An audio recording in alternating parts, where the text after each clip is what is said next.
আসসালামু আলাইকুম ওয়া রাহমাতুল্লাহ। আমাদের সমাজে বা বিভিন্ন সমাজে তো মসজিদ নিয়ে যদি দ্বন্দ্ব হয়, সেটা যদি অমুসলিম মুসলিমদের সাথে হয় বা মুসলিম মুসলিমও হয়, কি করণীয় আমাদের? তো সুন্দর একটি প্রশ্ন যে মসজিদ নিয়ে দ্বন্দ্ব। আসলে আবহমান কাল থেকেই এই দ্বন্দ্বটি হয়ে আসছে। আপনারা জানেন কাবা শরীফকে ভেঙে ফেলার জন্য কয়েকবার প্ল্যানিং করেছিল, বাইতুল মুকাদ্দাসও কয়েকবার ভেঙে দেওয়া হয়েছে। এমনি ভাবে পৃথিবীর বিভিন্ন মসজিদ বিভিন্ন ভাবে ভেঙে দেওয়া হয়েছে।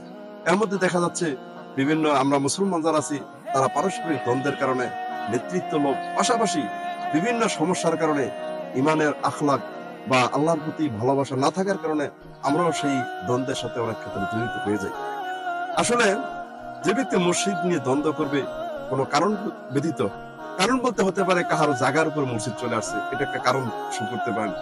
হ্যাঁ, ওই ক্ষেত্রেও আপনি যদি ইমানদার হয়ে থাকেন, আপনি যদি মুসলমান হয়ে থাকেন, তাহলে এখানে যেহেতু আল্লাহ রাব্বুল আলামিনের ঘর তৈরি হয়েছে সহানুভূতিশীল একটা ভালোবাসা নিয়ে, আল্লাহর প্রতি মহব্বত নিয়ে, সামাজিক একটা ঠান্ডা মাথায় ভালোবেসে আপনার প্রমাণ হবে তখনই আপনি আল্লাহকে ভালোবাসেন। ওই সময় আপনার জমিনে মসজিদ করার পরে আপনি তার সাথে ভালো ব্যবহার করতেছেন এবং এটা আল্লাহর কাছে শুকর আদায় করতেছেন যে আল্লাহ তুমি আমার জায়গায় তোমার ঘরটা হয়েছে, মানুষ এখানে সিজদা দিবে। এটা হলো মুসলমানের পরিচয়।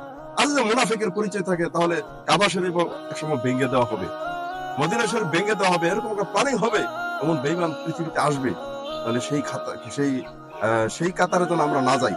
হ্যাঁ, অমুসলিমদের ব্যাপারে কথা আসছে, যদি অমুসলিমদের কোন জায়গায় মসজিদ আমরা দেখি বা করে ফেলি, তখন তাদের ব্যাপারে খুব সহানুভূতিশীল হতে হবে। আদর্শ এবং ভালোবাসা দিয়া বিশ্বনবী মুহাম্মদ সাল্লাল্লাহু আলাইহি ওয়াসাল্লাম সর্বোচ্চ ভালোবাসা তাকে শো করে, তাকে বুঝে ওই জায়গাটুকু আমাদেরকে নিতে হবে। পাশাপাশি তারপরে যদি সে না দেয়, অবশ্যই ওই অমুসলিমদের জায়গাটুকু আমাদের মসজিদের আন্ডারে রাখা যাবে না, তাকে ভালোবেসে তাদের জায়গাটা দিয়ে দিতে হবে। এটি হলো আমাদের পরিচয়, আর এটি হলো আমাদের আদর্শ।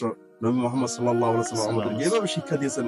আল্লাহ রাব্বুল আলামিন সকলকে আদর্শিক ভালো মানুষ হতে পারি এবং সবাই যেন মসজিদ মুখী হতে পারি।